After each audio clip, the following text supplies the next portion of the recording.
നബിദിനം കഴിക്കരുത് എന്ന് പറയുന്നുണ്ട്. ശരി, അപ്പോൾ വാർഷികാഘോഷങ്ങൾ നടത്തുന്നതോ? ഇത് വിചിത്രമല്ലേ? ഇവക്കിടയിലെ ശരിതെറ്റുകൾ വിശദീകരിക്കാമോ?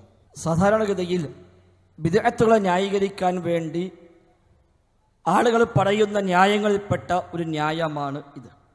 നബിദിനാഘോഷം പാടില്ല എന്ന് പറയുമ്പോൾ എല്ലാ വർഷവും കൃത്യമായി പ്രോഫ്കോൺ നടക്കുന്നു, അത് ബിദ്അത്താവില്ലേ? എല്ലാ വർഷവും വാർഷികങ്ങൾ നടക്കുന്നു പല സ്ഥാപനങ്ങളും സംഘടനകളുമൊക്കെ, അത് ബിദ്അത്താവില്ലേ? അതൊക്കെ മതത്തിൻ്റെ ഭാഗമാക്കി മതത്തിലെ പുണ്യകർമ്മമായി കൊണ്ടുവരുന്നുവെങ്കിൽ അതും ബിദ്അത്തായി മാറും, സംശയമൊന്നുമില്ല. എല്ലാ കൊല്ലവും മാർച്ച് മാസം 10, 11, 12 പ്രോഫ്കോൺ നടത്തൽ സുന്നത്താണ് എന്ന് വിചാരിക്കപ്പെടുന്നുവെങ്കിൽ ആ പ്രോഫ്കോൺ ബിദ്അത്തായി, സംശയമേതുമില്ല. അപ്പം മതത്തിലേക്ക് കൂട്ടിച്ചേർക്കപ്പെടുന്നുവെങ്കിൽ മതത്തിൻ്റെ അകത്തളങ്ങളിൽ മതത്തിൻ്റെ ആ ഒരു പരിധിക്കുള്ളിൽ അതിനെ ചേർക്കുകയും മതപരമായ ഒരു പ്രത്യേകമായ പുണ്യമായി അതിനെ കൊണ്ടുവരികയും അത് ബിദ്അത്താണ്.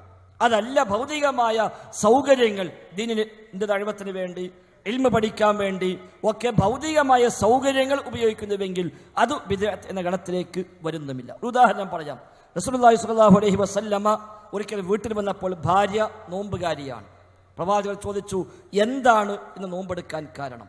ഇവിടെ മറുപടി, ഇന്ന് വെള്ളിയാഴ്ചയാണല്ലോ, നല്ല ദിവസമല്ലേ, അതുകൊണ്ട് നോമ്പെടുത്തതാണ്. അപ്പോൾ പ്രവാചകർ ചോദിച്ചു, നീ ഇന്നലെ നോമ്പെടുത്തിരുന്നുവോ? ഇല്ല, ഇന്നലെ നോമ്പില്ല. നാളെ നോമ്പെടുക്കാൻ ഉദ്ദേശമുണ്ടോ? അവരുടെ മറുപടി, ഇല്ല, നാളെയും നോമ്പെടുക്കുന്നില്ല. പ്രവാചകർ പറഞ്ഞു, ഫഅഫ്തിരി, എങ്കിൽ ഞാൻ നോമ്പ് മുറിച്ചു കളയണം. എന്തേ കാരണം? വെള്ളിയാഴ്ചയല്ലേ, നല്ല ദിവസമല്ലേ, അന്നൊരു നോമ്പ് സുന്നത്താണ് എന്നാണോ? പറ്റൂല.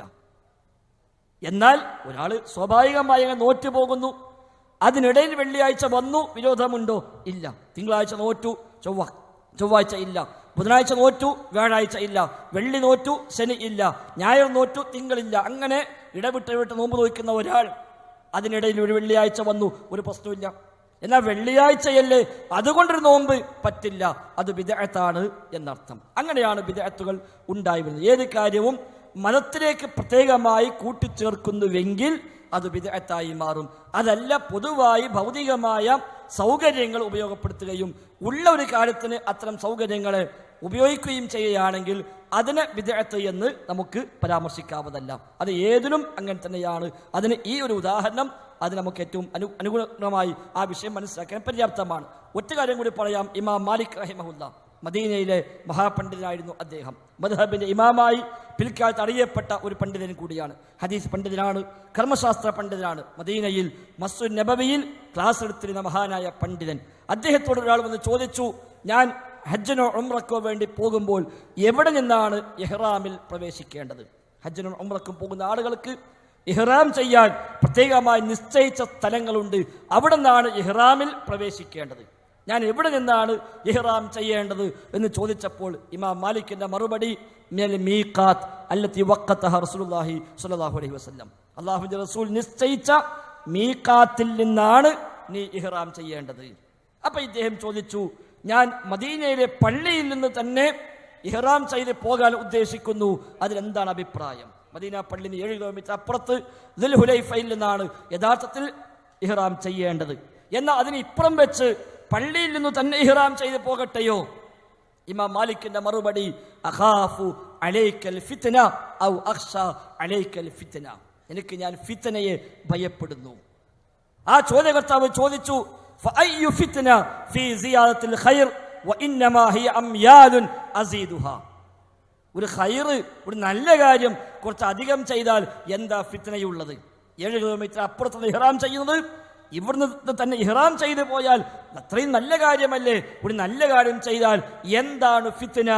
ഏതാനും മൈലുകൾ, ഏതാനും കിലോമീറ്ററുകൾ ഒരു നന്മ അധികമായി ചെയ്തുകൊണ്ട് പോയാൽ അതിൽ എന്ത് ഫിത്നയാണുള്ളത്?